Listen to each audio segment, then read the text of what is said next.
Okay, notes for section 1.7. Integer operations. Okay. Number one, in golf, the average number of strokes a good player should need in order to complete a golf course is called par. Par for the whole course is calculated by adding up the par scores for each hole. Scores in a golf are often expressed as some number either greater than or less than par.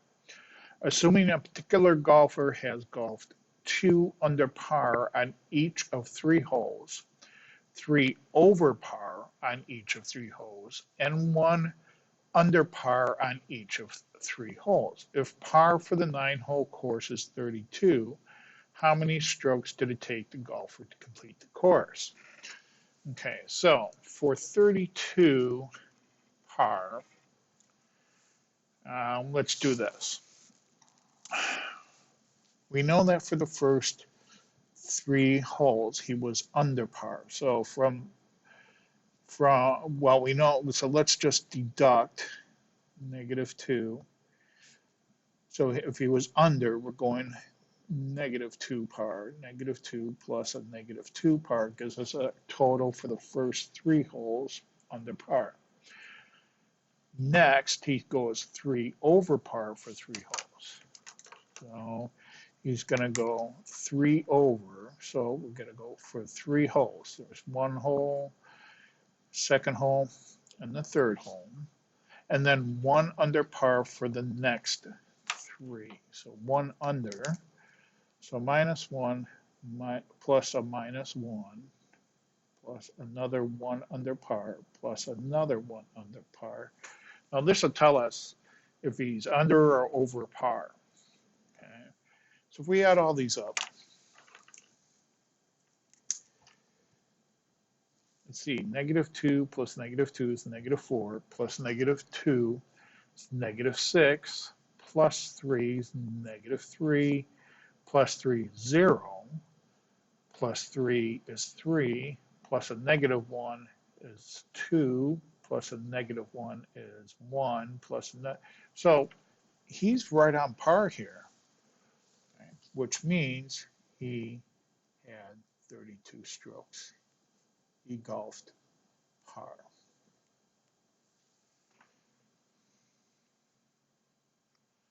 All right, to discover,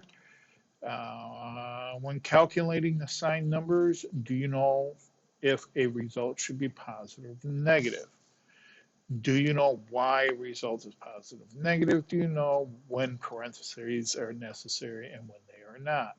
So that's what we're supposed to discover in this section. Number 2, in the following table, read each problem statement and then complete the other columns. Use the example provided in the first row of the table as a guide. Okay, so in the first row, it says it is 34 degrees. Let's do the second one. Well, no, let's go through the example. It is 34 degrees below zero, but the temperature will increase 12 degrees throughout the day. What will the temperature be at the end of the day? So the picture or the number line is we start at 34, it increases 12 units, and we're at the location point of -22. So if I were to take a -34 plus the 12 units, I will get -22. Okay, let's do the next one. If a civilization began at 100 BC, so the first location point here is 100 BC. So let's say the point 0 years is going to be BC, and then after the year 0. So we're going to start at 100 BC. So we're actually starting at a -100. And then we're going to, it lasted 450 years. So let's put a scale here of 100. So there's 100, here's 100, here's 200, 300, 400. So we need to go 450 units. So here's 100, 200, 300, 450 units, or years in this case. So this is 450 years. Okay. We end up at the location point here of 350. So the calculation is we start at a negative 100, and we're going to add 450 years, which gives us a positive 350. So it ended at the year 350.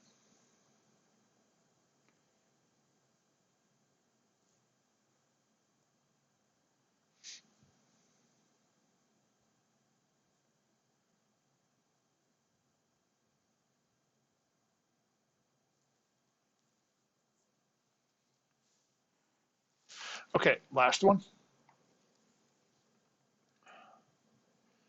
See, the stock market has already lost 12 points for the day. So we start at 0.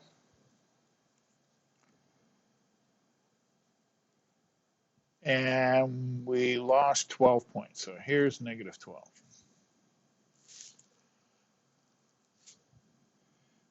Let's say negative 12 here. So we start off with a negative balance. In the next hour, it drops to 42. Okay, so it drops 42.68 points. So I'm going to go, let's see, negative, I'm going to put negative 20 here. Let me use a different color. Negative 20, negative 30, negative 40, negative 50. Ooh, I should have started over there. I didn't realize I needed that much. That's okay. Negative 50, and so on. Let's keep this going here. Okay, so start off at negative 12, and it drops another 42.68. So I'm going to go another 42.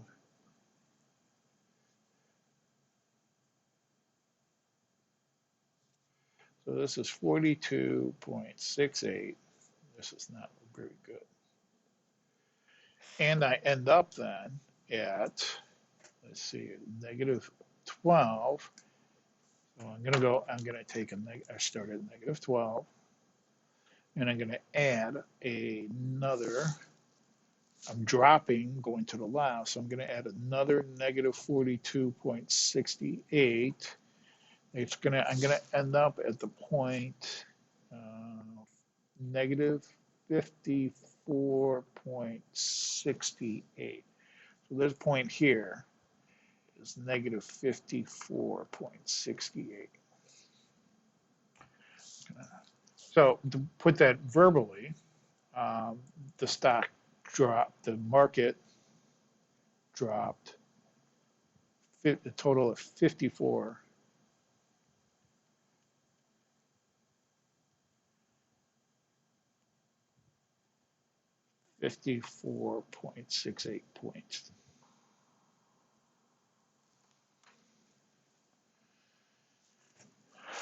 Okay, number 3. Oh, we got some more stuff to cover first. Notice at number 2, we're adding signed numbers in each scenario. When we add 2 negative numbers, the result is even more negative. The size of the result is the sum of the sizes of the numbers in the calculations. When we add numbers with different signs, the sign of the result is determined by the sign of, this is getting kind of worried. Okay. Let's see if we can simplify this a little bit. Here's a couple of rules. It looks like that maybe this will condense a little bit. When adding 2 numbers with different signs, subtract. So different signs, subtract. When adding two numbers with the same sign, add.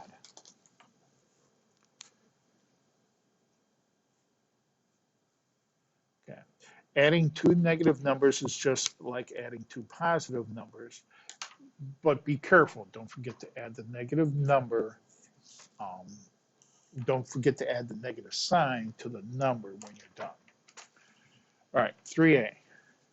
Negative 58 plus negative 18. Again, just add the numbers, 58 plus 18, 76. Don't forget the negative sign. Same sign, 58 plus 18 is 76. Keep the sign, which is the positive. Different signs, subtract them. 58 minus 18 is 40. And keep the sign of the highest number, negative. Okay. Again, different signs, subtract. 58 minus 18 is 40. Keep the sign of the highest number, which is positive.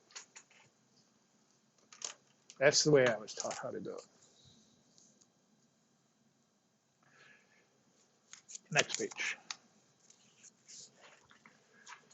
In general, well, let's just keep it as simple as I can, the way I showed you. Same signs, add them, keep the sign of the higher number. Same sign, add them, keep the sign of the higher number. Different sign, subtract them, keep the sign of the higher number. That's going to be your best bet. All right, number 4. For each problem, compute the result without a calculator. If you are unsure how to proceed, put the problem in. You know what? Let's just do it. Let's just keep the same rules that I just showed you. Okay. If you would like to make things easier, change it to addition. Instead of what, negative 120 minus 7, think of it as 120 plus a negative 7. Okay. Then you look at the numbers. They call it the size. See, I got the same sign. Add the numbers.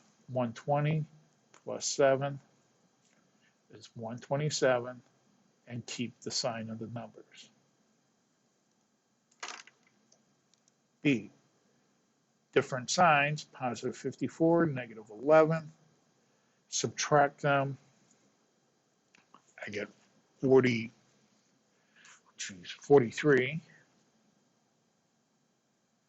Keep the sign of the higher number, which is 54 is positive, so it's positive 43. Different signs, subtract the numbers. 72 minus 12 is 60. Keep the sign of the higher number, which is negative.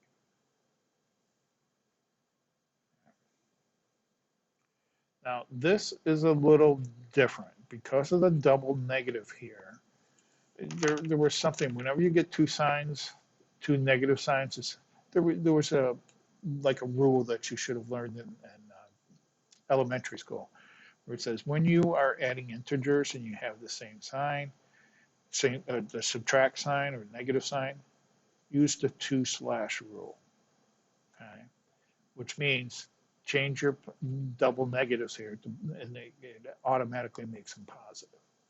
So now I've got a negative 72 and a positive 12, so I'm going to subtract the numbers, 60, and keep the sign of the higher number, which is negative. And fractions, I get the two negatives here, so I'm going to make them positive. So negative 2/3, a positive 1/4. So you're going to subtract these 2/3 minus 1/4. Let's see, I'm going to have to change these because we can only, when we're adding and subtracting fractions, we can only use common denominators. Now my lowest common denominator here happens to be 12. So I'm going to multiply each one of these by 12 for the common denominator. Not multiply by 12, but have the common denominator of 12. So I got the minus here, the plus sign there, with common denominator is 12. In order to make 3 a 12, I'm going to multiply it by 4. So that means I have to multiply the 2 by 4, which is 8. To make the 4 the 12, I multiply by 3. So I need to multiply the 1 by 3. Now, different signs. So I'm going to subtract them. 8 minus 3 is 5. The sign of the higher number, negative 8. So it's a negative 5. And the denominator is 12.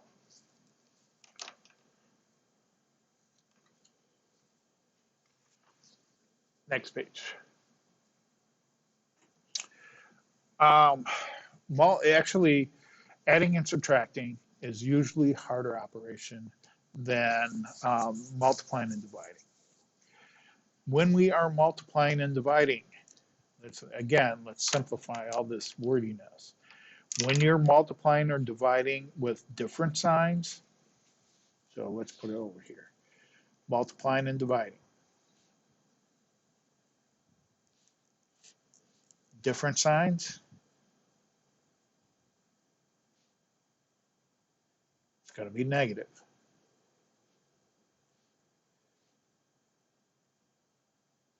Same signs,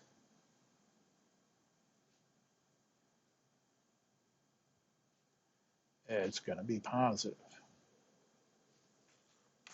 Okay, so let's look at what we got here. Different signs, it's going to be negative. 3 times 7, 21. Different signs, it's going to be negative. 2 times 7, 14.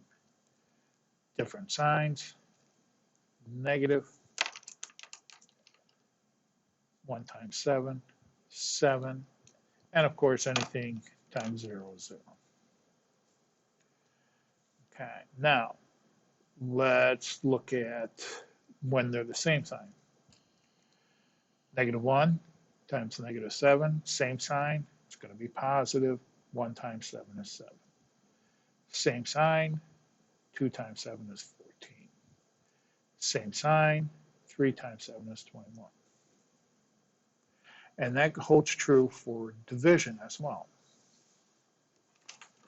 36 divided by 18, same sign, it's going to be positive. Negative 25 divided by negative 5, same sign, it's going to be positive. 12 divided by different sign, it's going to be negative. 12 divided by negative 6 is negative 2. Different signs, it's going to be a negative. 48 divided by 8, 6, so negative 6. Keep it simple. Okay, generalizing, and I think I did that up here. Okay, this is what they're generalizing in these boxes. Positive times positive is positive. Positive, negative, different signs, negative. Negative times a positive, different signs, negative. Negative times a negative, same sign, it's going to be positive. Exact same thing for division. Positive divided by positive, same sign, it's going to be positive. Negative divided by positive, different signs, going to be negative. Negative times, or divided by a negative, same sign, it's going to be positive. And, I'm sorry, positive divided by negative, that's different signs, this should be negative. Negative divided by a negative is positive, same sign. Use this one, it's easier. Okay, last, I think this is it. Yeah, lastly, nope, not lastly. Next, this is exactly what I said. Okay, the whole same sign, just they're making it a lot more wordier than what it should be. Number 8, use the rules to complete these computations without a calculator. Negative 3/8 minus 4/17. So I'm going to change this to a plus negative. Now we're adding and subtracting fractions here, so we need a lowest common denominator or multiple. My lowest common denominator, sorry folks, it's going to be 56, 5, 136.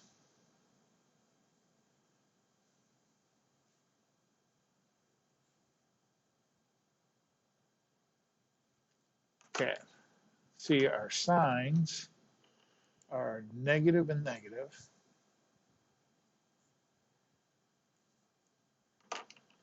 Okay, to get to from 8 to 136, I multiplied by 17.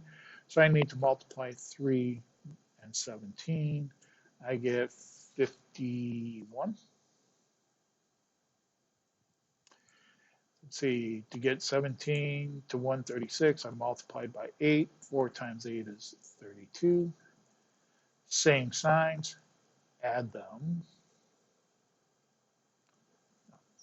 So 51 plus 32 is 83. And same sign, keep the signs. So that's my answer. And that can't be reduced because 83 is a prime number. Okay. Multiplication. Multiplication, same sign, is going to be a positive. And again, I know that 18 times 17 is 136. 3 times 4 is 12. And it's a positive because we have the same sign. Division of fractions, the first thing you should do is change it to multiplication. 15 halves times, and then you have to flip the second fraction, times negative 11/30. Let's see, this is negative, different sign, so it's going to be a negative number. You could either put it out in the middle, top, bottom, doesn't matter. Okay, I'm going to cancel out first. Let's see, 30 divided by 15 is 2. 15 divided by 15 is 1. It's going to make my life easier. 1 times 11 is 11. 2 times 2 is 4.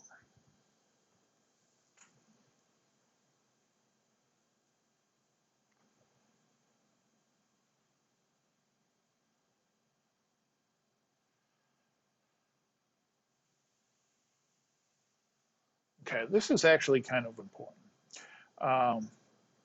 Counting what we call the set of real numbers includes a lot of subsets. Okay, those subsets include counting numbers, which is just 1, 2, 3, 4, so on. Whole numbers, okay, contains this set, 1, 2, 3, 4, and so on, and the digit 0. Integers include 0, 1, 2, 3, 4, and negative numbers. Rational numbers are integers, and then we include the fractions. And then irrational numbers are all of those that go on forever and ever, ever. Especially, a good example is pi. This is actually kind of handy, especially if you ever go on further with mathematics. All right, number 9. Find all the numbers that give the result of 25 when squared. That is, find all numbers that can be inserted inside both sets of parentheses to make this equation true. Now, whenever I do this, students always get the first one. Well, 5 times 5 equals 5 squared, okay, which equals 25. But they always seem to miss the second one. Now remember, if we use negative 5 times negative 5, same sign, it's going to be negative 5 squared. Remember, same sign, we also get the positive 25. So we always forget about the negative times negative. If you're asked to find the square root of b, that means to find the non-negative number that can be squared to get b. In other words, the square root of 25 is 5.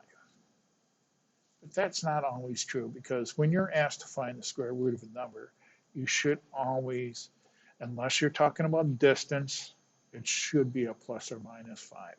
Plus 5, positive 5, or negative 5. If you were asked to find a number whose square is negative 25, now, you can't do that because remember the rules, different signs, you always get a negative number, so we can't take the square. Well, you're probably thinking, well, let's just take negative 5 and square it. But as we found out, that's the same sign, gives you a positive 25. There's no way to take the same sign to get a negative number, so it's not possible. And just as it's not possible to multiply the same sign to get a negative number, you can't take the square root of a negative number because there's no way to multiply two numbers with the same sign to get a negative. So this is not possible either. You're going to end up getting an error in your calculator. Now, later on in your Algebra 2 course, you found out that you could do this with what was called imaginary numbers, but we're not going to work with that right now. And that wraps up 1.7. So now you're able to do the homework for 1.7. And as always, if you have any questions, just ask, email, or Google Meets me.